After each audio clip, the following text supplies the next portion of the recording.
Welcome back, everybody. This is the creative side of week 7. Let me give you your supplies list and then we'll jump into each of the object lessons. First off, we're going to talk about the Abrahamic covenant in a new way. I just was trying to come up with a really quick way to teach the blessings of the Abrahamic covenant. And the way I came up with is a bird feeder. So you need a bottle, kind of this is a smart water bottle, but you could use any big clear bottle that you have. And then you're going to need a couple wooden spoons. Literally just pull them out of your drawer. You can save them and use them for something else later. They're not going to get destroyed. So don't go buy anything. And then just get some bird seed. If you don't have any handy, you could also use like trail mix and it probably would work just fine. So that's your first one. Your second one, we're going to talk about Lot's tent. And I just kind of really wanted to make a paper tent. So that's what you've got. This is just to help you talk through the story of Lot. And so it's just a simple, adorable, printable tent that you can shove treats inside and give it to your kids or your class.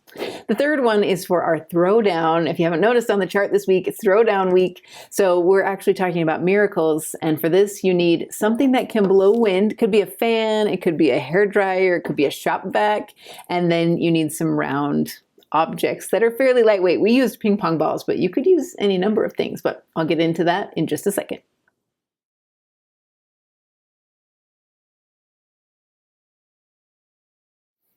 This object lesson was inspired by my father-in-law, who I love dearly, and he loves birds. In fact, a lot of my memories of Jay are him filling bird feeders and chasing off squirrels.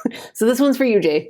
But the reason I love tying something like a bird feeder to the Abrahamic covenant is the covenant is intended to bless not just my family, not just Abraham's family, but all families. So I'm hoping that as you make the bird feeder, you can kind of walk through some of the responsibilities of covenant Israel. Remember, we're a part of that. If you've received your patriarchal blessing, you know that you're adopted in. If you aren't there naturally, you're adopted into this covenant, which means you have all those blessings coming your way. You have the same blessings of priesthood in your life and posterity that is never ending eternally, and property, meaning you'll inherit this beautiful land. In earth terms, for the Abraham's people, it was the land of Canaan. For us eternally, it is this celestial world, worlds without end. That's what he's promising us. And what he's asking from us is to obey all his commandments. That's his ask. All these huge blessings, and his ask is obey the commandments. What our responsibility is, which to me is, it should fit in with those blessings as well as what he's asking from us, is that we take these blessings to everyone else. That's where the bird feeder comes into play. I really feel like the intent of a bird feeder is to share goodness with lots, right? That's why you create these cute little perches so that lots of birds can come and partake of the goodness. When we think about Abraham, we often think about seed. That's maybe where this all came from. But it's hard for kids to grasp what that means. It's what he's being promised is that his seed, his posterity will have blessings, abundant blessings. The reason they have blessings is to share it. The reason I buy this bird seed is not to hoard it for myself. I buy it so that I can share it, so that all people can come partake of this goodness. All birds, I guess, in this case. So to make it, the idea here is as you make it, you'll just teach as much as you can about the Abrahamic covenant. I give you lots of hints in the notes if it helps, but this is seriously, you guys, so lazy, but I kind of love lazy. It works for me. So this is just a clear bottle that obviously we took all the wrappers off and everything. And then I seriously just took an X-Acto knife and carved out holes on the side. You just want to carve a hole that's big enough for your spoon to wedge into. The idea is that as the birds eat this seed, more will fall down into it. So you kind of want to cut your hole a little bigger and make a bit of an arch on the top so that the seed can kind of fall down into the bowl part of the spoon. And if you do a few of those, you can do 2, 3, 4 spoons, whatever you have on hand, and then make the seed kind of pull out and then hang it up somewhere. If you have a high tree, hang it up in a tree. If you don't, stick it on the deck, just like we did, and then wait for the birds to come. Because just like we learned with Abraham, his promise of these blessings, it wasn't just about his family. It wasn't just about his line. It was about extending those blessings to everyone else. That was the goal. That's the work we're here to do, to extend the blessings of the priesthood and the ordinances and the temple to all families throughout all time. That's what we're asked to do. And in order to grab hold of the blessings he's promised, we have to fulfill that part of the covenant. So we got some work to do.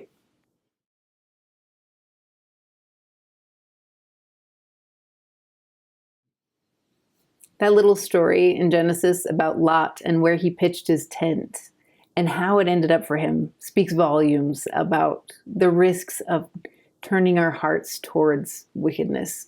One of the things I thought was kind of interesting as I was studying it, I found myself asking, why does he pitch his tent towards Sodom? What is it about Sodom that was intriguing to him?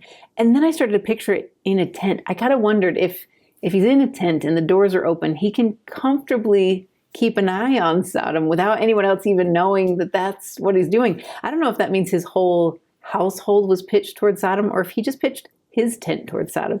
And I could kind of walk through those steps and think about his progression to the point where he ends up living in Sodom. So I kind of wondered, like maybe at the beginning he thought, well, I can see them from a distance. In fact, I can be in the safety of my tent and no one will even know I'm paying attention. Maybe he was curious about their lifestyle. Maybe he thought it was safe to just observe for a time. Maybe over time he became more and more intrigued by their supposed happiness. It's almost like the great and spacious building. The more you look up at it, the more you think there's joy there. And I just wonder what that progression was like. And what it reminded me of was social media in a way. Something about Lot being in his tent, looking out at wickedness in the privacy of this enclosure reminded me of some of the talks I've had with my kids about social media. Sometimes it's tempting, especially on social media, to think no one can see us. Nobody knows who I follow and what I'm looking at. And it can kind of feel like pitching my tent towards Sodom. I'm just, you might think you're curious. You just kind of want to see what the other side does. You don't want to live like that. You don't want to do it. You just kind of want to watch it. And that reminds me of Lot. And I think that progression that we can make, it's a lot like what we saw in the Book of Mormon with Lahontide. Do you remember when he was coming down the mountain and eventually he's poisoned by degrees? It's in the notes if you want to go follow it. It's that same feeling of these small incremental steps that the Satan is trying to pull you in. So as you this week make your tent, the goal here is that you'll have 5 or 10 minutes to craft this as a group. And while you're kind of crafting it, you can talk through some of the risks you see. What did you see in Lot's story? Where do you think things fell apart for him? How did he end up in Sodom, even though he had no intention of being there at the beginning? And then refer it back to us. Look through their social media feeds. If your kids are too young for this, you could talk about their media use. Sometimes we do the same thing with the movies we pick on Netflix. So you kind of want to talk through their media use and see if there's anything that we could do to turn our tents towards righteousness. In King Benjamin's day, remember when we did the tent forts? That's the same kind of idea. They expressly say that they turned their tents towards the temple. And that's an invitation that we all have to focus our attention on what will last and what is true. And there's a lot of ways we can do that on social media. So hopefully this will give you a chance to kind of open up that dialogue and then go through your kids' feed with them or encourage them to do it on their own and clean up those accounts that they just want to watch because they're curious about wickedness. Hopefully it will give them a chance to change that a little bit. And then also I would encourage you to fill their feeds with good. I call it filling your feed with light. It's this idea of going and following all the good accounts you can find out there. The church has a whole bunch of them. So hopefully this will give you a chance to kind of talk it through while you craft and then of course fill it with chocolate and enjoy it while you work through your feeds and find a way to turn your tent the right way.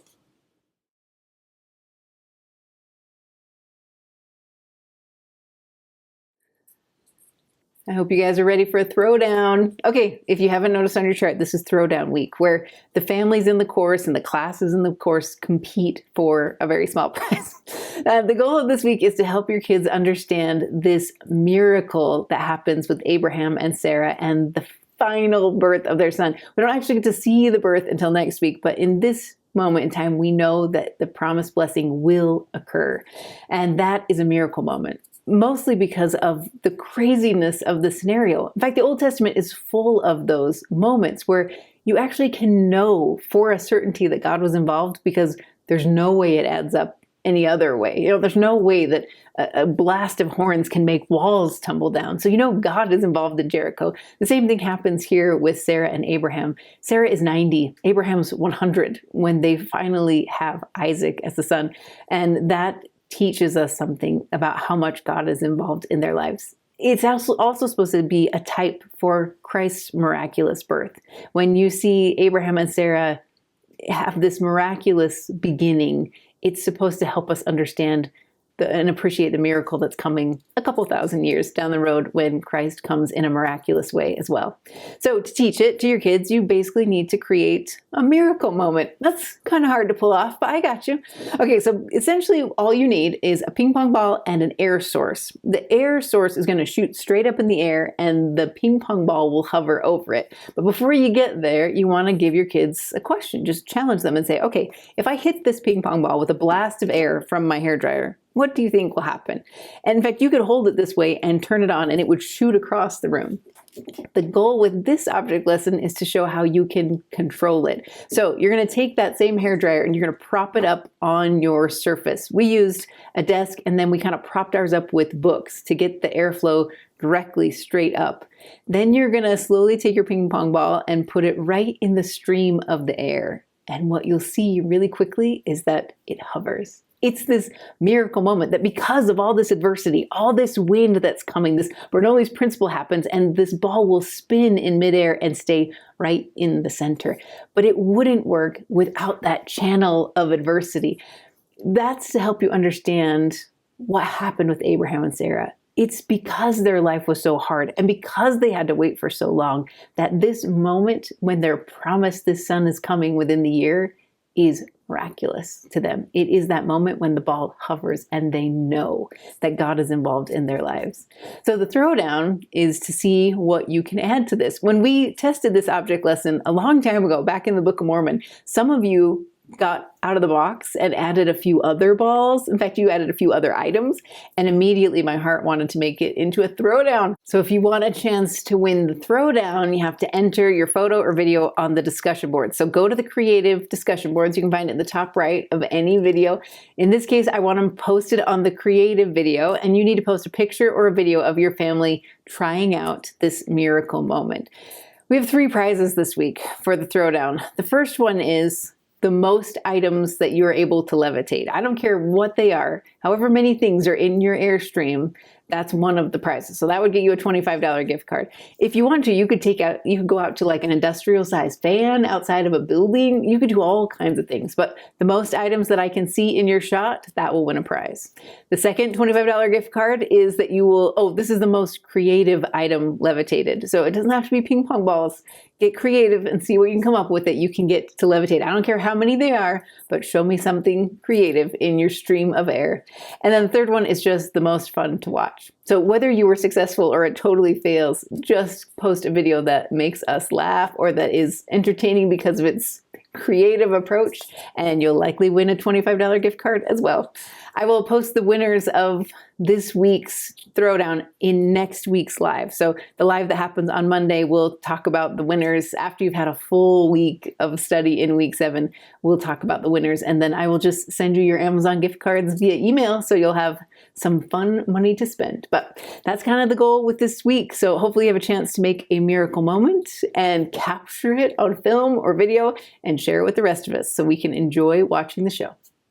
All right, guys, that is it for week 7. I hope you enjoy it. Good luck in the throwdown. I know some of you couldn't care less about $25.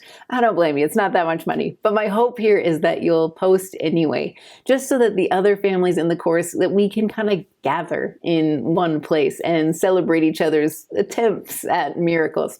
I can't wait to see what you submit. Just remember that your submissions, in order to qualify for the throwdown prize, they need to be posted Sunday night, because we have the live Mondays at 2. So this week's live will happen on Valentine's Day at 2 o'clock. So that's when I'll announce the winner. So you have some time to kind of strategize and create something and post it for the rest of us to enjoy. But I hope you have a really good week. Abraham is kind of a turning point in the Bible. We're going to see things narrow now and just kind of talk about this group and what happens to them next. We left you on this cliffhanger where next week we know that Isaac is coming. So I hope you come back to the course next week with a heart full of goodness from what you learned this week and ready to apply it to the miracles that come next. I promise you're going to love it. All right, you guys, I'll see you guys on Monday.